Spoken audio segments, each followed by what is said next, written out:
मुख्यमंत्री भी रहे हैं, लेकिन मांझी जी उस क्षेत्र कुमार का अपना कुछ परिचय नहीं है बिहार। और यह रैली न भूते न भविष्य, न इसके पीछे कोई किया है इस तरह का रैली, और न आगे कोई कर पाएगा। तो निश्चित रूप से यह देश हित में नहीं है। इसमें भी नीतीश कुमार ने बिहार के मुसलमानों को धोखा देने का काम किया था।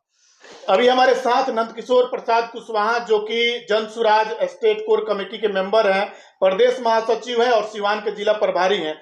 इनसे हम बातें करेंगे। अभी 11 अप्रैल को जन सुराज पार्टी का एक बड़ा रैली होने जा रहा है, जो कि पटना के गांधी मैदान में किया जाएगा। उससे जुड़ी तमाम अपडेट्स इनसे जानने का प्रयास करेंगे। स्वागत है आपका।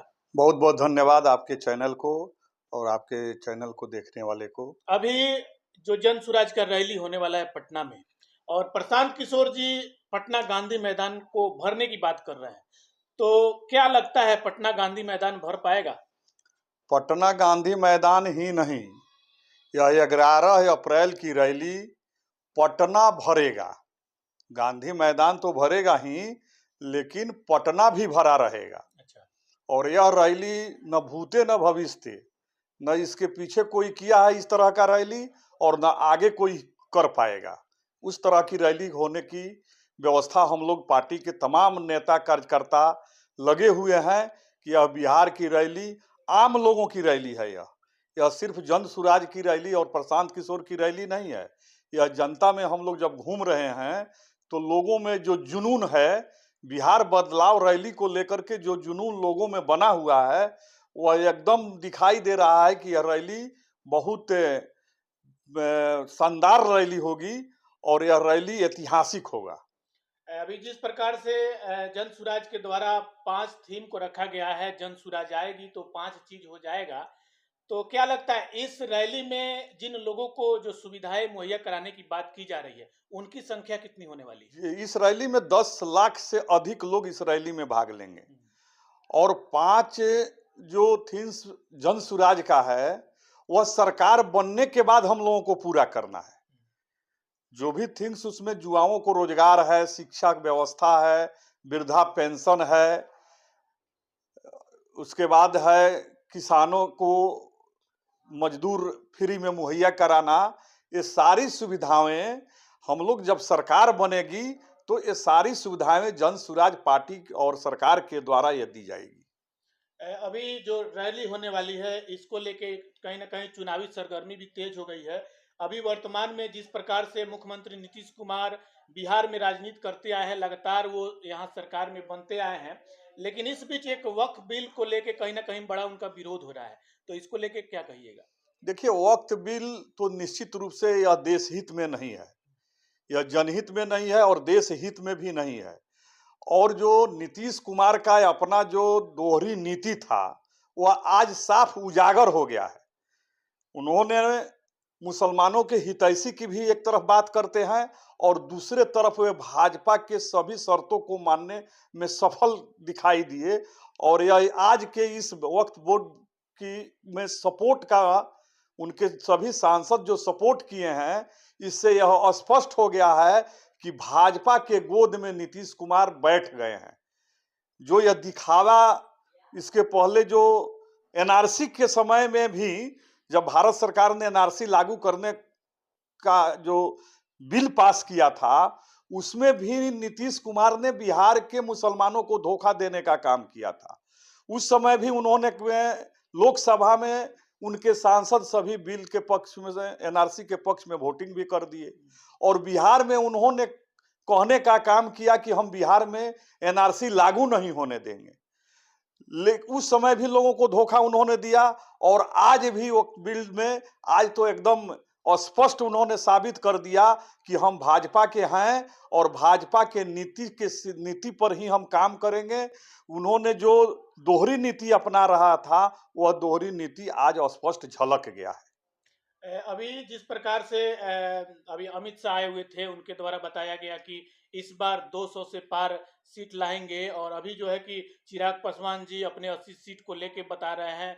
वहीं मांझी जी बोल रहे हैं कि 40 सीट हमको मिले और उसमें हम 20 भी जीतते हैं, तो प्रधानमंत्री वादा किए हैं कि वो जब 20 सीट भी निकालेंगे तो उन्हीं के पार्टी से मुख्यमंत्री बनेंगे। मोदी जी ने भी पिछले बार वादा किया था इस बिहार के लिए उन्होंने जो वादा किया था, सबसे पहले 2014 में जो सरकार बनी बिहार में, जिसमें मोदी जी प्रधानमंत्री बने, इस देश में पूरे बिहार में घूम घूम करके उन्होंने कहा था कि हम बिहार को एक नंबर पर ले जाएंगे।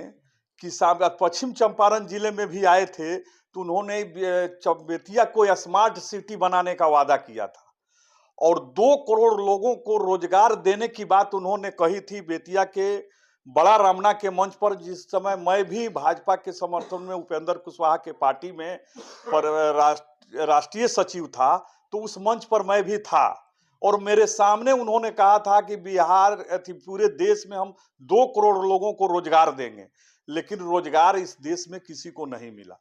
तो भाजपा जितनी भी बातें कहती है आज तक वह झूठा ही साबित हुआ है, इसलिए उनके बातों पर हम लोग तो भरोसा नहीं करते हैं। एनडीए दल में ही मांझी जी हैं और मांझी जी के क्षेत्र में जिस प्रकार से अभी मलेशिया की कुछ टीम आई और वहां पे कहीं ना कहीं मांझी परिवार को आवास योजना का लाभ नहीं मिला है। आज के दौर में भारत सरकार के द्वारा आवास योजना पर विशेष रूप से ध्यान दिया जा रहा है, लेकिन दूसरी ओर गया जिला की मैं बात करूं तो गया जिला में जिस प्रकार से दूसरे देश के लोगों के द्वारा कहीं ना कहीं वहां के लोगों के लिए घर बनवाया जा रहा है और वहां पे 40 घर बना के आवंटन किया गया है, तो इसको लेके आप क्या कहिएगा? देखिए, 40 घर बना करके आवंटन किया गया है या नहीं किया गया है इसकी जानकारी मुझे नहीं है, लेकिन पिछले 4 गो जो उपचुनाव हुआ था, मांझी जी का क्षेत्र जो इमामगंज है, उस इमामगंज में मैं स्वयं गया था और 15 दिन वहाँ मैं जन सुराज के प्रचार में था। वहाँ मांझी जी भले ही बहुत दिनों से सरकार में भी हैं, मुख्यमंत्री भी रहे हैं, लेकिन मांझी जी उस क्षेत्र का विकास कहीं से नहीं हुआ है। आज भी इमामगंज के लोग रोड पर सोते हैं, रोड के किनारे। हमने अपने आंखों से देखा, जब मैं प्रचार के दौरान रात में 9 बजे निकल रहा था गांव से, तो मांझी परिवार के लोग अभी भी दरवाजे पर मिट्टी पर लोग सोए हुए थे। विकास का नाम का चीज तो उनके क्षेत्र में है ही नहीं। अगर बिहार में कहीं कुछ दिखाई भी देता है, लेकिन इमामगंज में कहीं विकास नाम का चीज दिखाई नहीं दिया। यह भी सत्य है कि मांझी लोगों की संख्या वहां सबसे ज्यादा है, लेकिन गरीब परिवार वहां तो आज भी फूस की झोपड़ी में, खपड़ैल में लोग 80% लोग खपड़ैल में हैं। विकास के नाम पर तो उनका खास करके मांझी का क्षेत्र 0 पर आउट है। प्रशांत किशोर के द्वारा एक बहुत बड़ी बात बोल दी गई है। उनके द्वारा बताया जा रहा है कि जन सुराज की सरकार बने या ना बने, इस बार बिहार के मुख्यमंत्री नीतीश कुमार नहीं बनेंगे। तो इस इतने दावे के साथ कैसे कह सकते हैं? देखिए, माननीय प्रशांत किशोर जी ने जो कहा है उस बात में सही सच्चाई भी है। यह सर्वविदित है कि पूरे बिहार नहीं पूरे देश के लोग देख रहे हैं कि माननीय नीतीश कुमार जी का वे मानसिक रूप से असंतुलित हो गए हैं और उनको तो आज ही के डेट में पूरे मीडिया के माध्यम से जो हम लोगों को जानकारी मिलती है और जो उनका कार्यक्रम में जो दिखाई देता है किसी महिलाओं के साथ राष्ट्रगान में, उस हिसाब से तो आज ही के डेट में उनको मुख्यमंत्री बनने नहीं रहना चाहिए। उनको इस्तीफा दे देना चाहिए, किसी दूसरे लोगों को मौका भी देना चाहिए। और दूसरी बात है कि बिहार के लोग उनसे उब चुके हैं। यह जो सर्वे रिपोर्ट आया है, उस सर्वे रिपोर्ट के आधार पर हम लोगों के नेता बता रहे हैं, प्रशांत किशोर जी, कि मुख्यमंत्री के सर्वे रिपोर्ट में नीतीश कुमार 0 पर आउट हैं। तो मेरी सरकार बने या नहीं बने, ये बात जो बोल रहे हैं, तो यह बात सही है कि नीतीश कुमार तो नहीं बनेंगे। और सरकार बनने की बात है तो आपको 2-3 महीना के बाद यह दिखाई देने लगेगा कि जन सुराज की ही सरकार बिहार में बनेगी। लालू यादव को और तेजस्वी यादव को बिहार के लोग भी समर्थन नहीं कर रहे हैं। अगर कहीं कर रहे हैं तो नीतीश कुमार के विरोध में उनका समर्थन हो रहा है। और जन सुराज जब ताकत से दिखाई देने लगेगी बिहार में, तो सभी दल के से नाराज लोग जन सुराज को समर्थन देने लगेंगे और निश्चित रूप से इस चुनाव में आप देखिएगा कि हम लोग सरकार बनाने में कामयाब होंगे। अच्छा, अभी जिस प्रकार से बिहार की राजनीति में निशांत की एंट्री हो रही है, जिस प्रकार से बहुत सारे खबरों में देखा जा रहा है, तो अगर निशांत आते हैं तो क्या बिहार की राजनीति में कुछ बदलाव हो सकता है? निशांत कुमार का अपना कुछ परिचय नहीं है बिहार में। इतना ही परिचय है कि माननीय नीतीश कुमार जी के बेटे हैं। आप लोग भी जानते हैं कि निशांत कुमार आज तक के किसी भी स्टेज पर, किसी भी मंच पर कोई बिहार के हित में कोई बात बोले हो या कोई उनका विजन हो।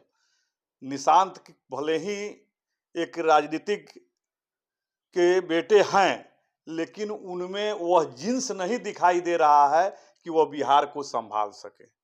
इसलिए बिहार के लोग अभी जिस प्रकार से मुस्लिम समुदाय के लोगों के द्वारा नीतीश कुमार का विरोध किया जा रहा है, तो क्या लगता है नीतीश कुमार वोट बैंक के लिए आगे चल के आरजेडी में शामिल हो सकते हैं? देखिए, नीतीश कुमार तो कब आरजेडी में चले जाएंगे और कब भाजपा के साथ रहेंगे, यह कहना मुश्किल है। जब मैंने कहा ना कि आज के पहले जब विकल्प नहीं था, तो लोग वोट किसी को देते हैं, चाहे वो लालटेन को दीजिए, हाथ छाप को दीजिए, लाल झंडा को दीजिए या तीर छाप को दीजिए, किसी को वोट दीजिए, मुख्यमंत्री नीतीश कुमार बनते आए हैं। कहा जाता है लेकिन कि मुख्यमंत्री नीतीश कुमार के दोनों हाथों में लड्डू है, लेकिन अभी जिस प्रकार से मुस्लिम समुदाय के द्वारा नीतीश कुमार का विरोध किया जा रहा है और इस बीच अगर वो आरजेडी के साथ हाथ मिलाते हैं तो आरजेडी को फायदा होने वाला है या नुकसान होने वाला है? वह तो बात आरजेडी के लोग समझ पाएंगे कि उनको फायदा है या नुकसान है। वक्त बिल पास होने के बाद उन लोगों को भी समझ में आ गया है कि बिहार में नीतीश कुमार और लालू यादव दोनों लोग मिल करके हम लोगों को धोखा दे रहे हैं। आज यह स्पष्ट हो गया है कि नीतीश कुमार सिर्फ भाजपा के ही हैं और भाजपा के गोद में बैठ करके भाजपा के हिसाब से वे काम कर रहे हैं। इसलिए मुसलमानों का नीतीश कुमार पर जो कुछ भी पहले समर्थन देने की बात थी, वह आज समाप्त हो चुकी है और मुसलमान लोग इस बात को समझ चुके हैं कि नीतीश कुमार धोखेबाज व्यक्ति हैं, जनहित में वे काम नहीं कर रहे हैं। अंत में दर्शकों को क्या कहिएगा? दर्शकों को हम यही कहेंगे कि अभी जो स्थिति बनी हुई थी बिहार में, विकल्प के रूप में हम लोग जन सुराज को लेकर के आए हैं। जन सुराज के प्रणेता माननीय प्रशांत किशोर जी के जो कार्यकलाप है, जो उन्होंने विजन दिया है, 5 जो लोगों के सामने वादा किया है, उस वादे में भी बिहार का विकास है। तो अब जो स्थिति बनी हुई है, नीतीश कुमार भी आज मानसिक रूप से असंतुलित हो गए हैं। अब बिहार के लोगों को यह सोचना चाहिए और विचार करने के बाद जन सुराज को समर्थन दे करके और जन सुराज को की सरकार बनानी चाहिए। तो चलिए, ये थे नंदकिशोर प्रसाद कुशवाहा, जिनके द्वारा जन सुराज को लेके और बिहार की राजनीति को लेके बहुत सारा अपडेट दिया गया। इस अपडेट को लेकर आप अपनी प्रतिक्रिया कमेंट करके जरूर बताएं। बाकी आप देख रहे थे तिरहुत दस्तक। और भी खबरों के लिए चैनल को सब्सक्राइब करें, ज्यादा से ज्यादा शेयर करें।